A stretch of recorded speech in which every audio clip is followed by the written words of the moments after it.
Oh, fuck's sake.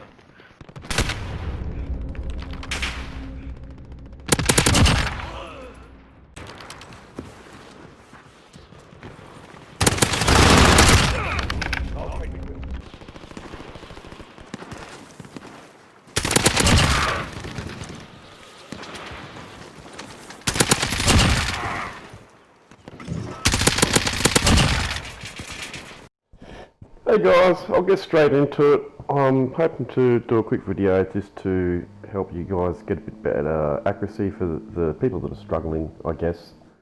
So basically what I'm going to do is I'm going to just sort of break it down and sort of go through a couple of steps to hopefully help you get better aiming.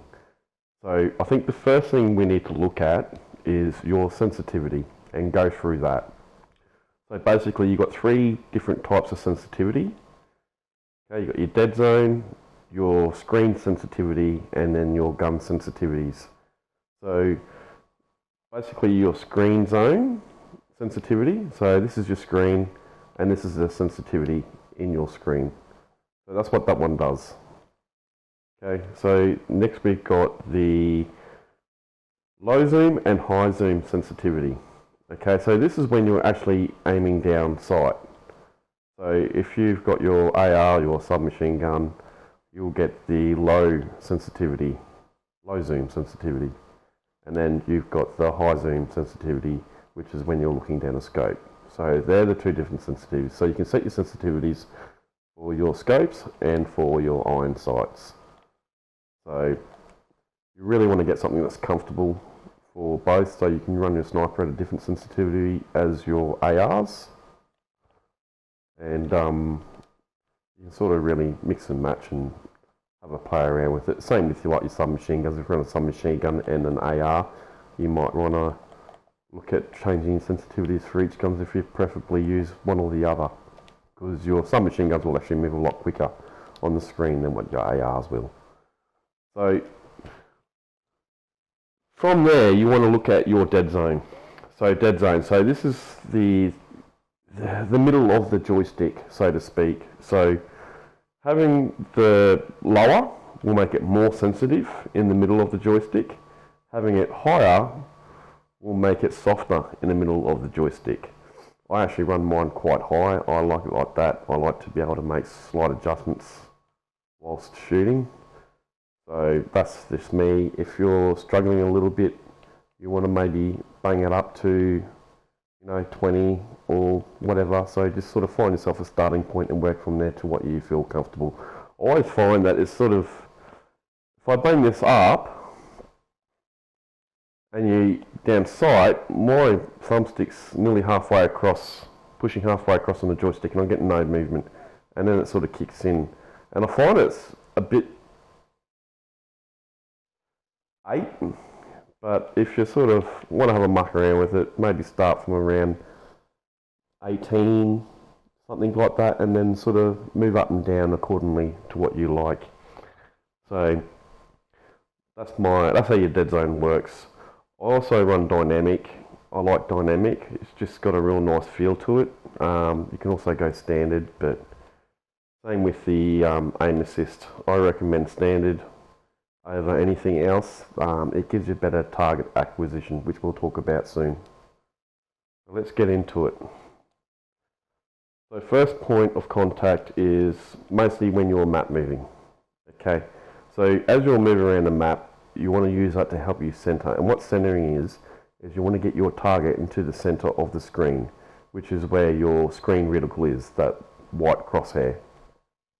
Okay, so we use our map movement to get that reticle center. So we're at center on this target now. We want to get center on him before we aim down sight. We don't want to be off center and then trying to move across.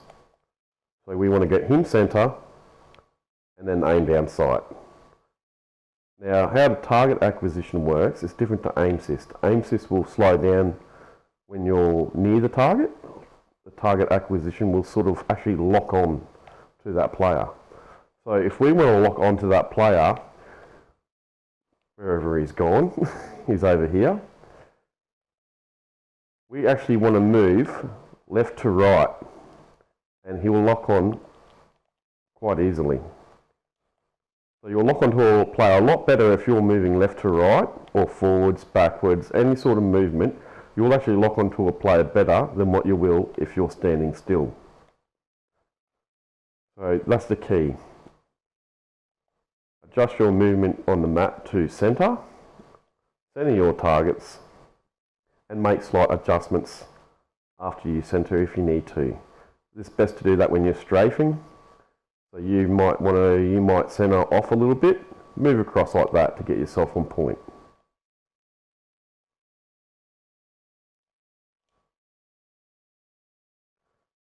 I'll do a couple more just to help you out so you can have a bit more of a look.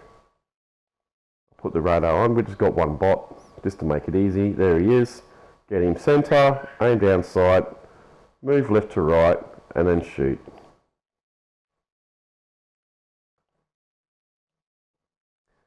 So once you've got that down pat, then you really want to look at recoil control. So you'll have a recoil pattern on your gun, which is, I'll show you here. We'll go for that sign there. So this is the natural recoil on this gun. Straight up. So what you want to do is, as you're aiming down sight, you want to actually press down on your controller as you're shooting, and that'll help you keep that recoil under control. So here again, that's the recoil, and we hold down on the controller. After a while, you'll actually get better and better at it. It varies from gun to gun, so whatever your favourite guns in, play around with them, get used to fighting your recoil for the best accuracy. You can also use the recoil to your advantage. So if you're shooting your target and you're hitting him in the chest, you don't have to fight that recoil as much. You can just let it naturally drift up for that headshot. We'll try it here. So you're aiming for the chest and you're just letting that recoil follow up to his head.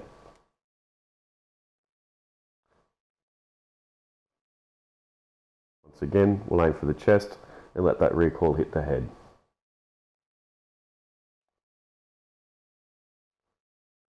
Quite a simple way to take guys down without having to fight the recoil too much. It's a little different when you're playing some of the Warzone modes with the armour. You've sort of got to hold the hammer down a little bit more. So what we'll do is we'll jump onto a bot we'll put his level up to 300. So here we go, some recoil training. Bot's on 300, control the recoil when we've got the hammer down.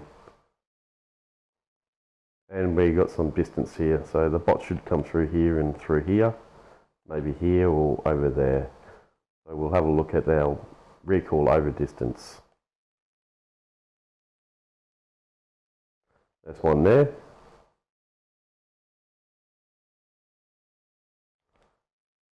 A lot of work. So it's probably a bit harder than what you actually see in the Battle Royale mode. Again.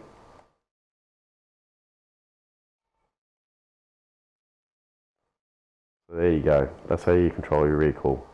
Slowly hold down. That's the normal recoil.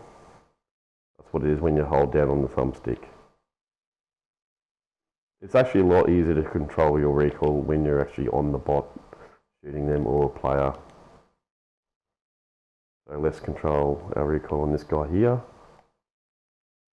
Lock on, holding down. Lock on, holding down. Lock on, holding down. There we go. Pretty simple. So we're going to go through the whole process again from start to finish. So we're going to look at positioning ourselves, centering, adjusting our center when we're aiming down sight, and then holding our recoil down for control.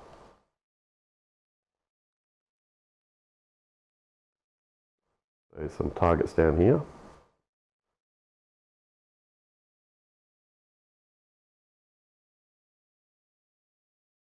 There's one there. We want to run the mat, we want to get him centre, aim down, move left and right, hold the hammer down and slowly pressing down on our thumbstick to control that recoil. Once again, centre, aim down sight, move left to right and then hold down. Centre, aim down sight, left to right, hold down.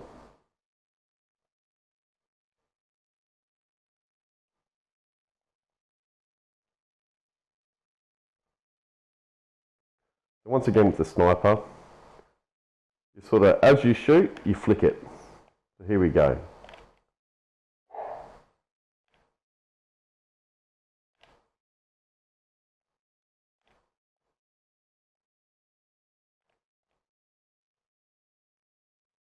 If you can manage to just shoot slightly before you flick down, you'll get a pretty accurate shot and no recoil. So this is the normal recoil. This is the flick recoil. You see the difference there. Headshots only. We're going to use just single shotguns and this will pretty much help us acquire our headshots a lot quickly. It's good training, good practice. Same principle, we're going to centre our targets and adjust the aim for the headshot. Centre and adjust. Centre our targets, move left to right and adjust.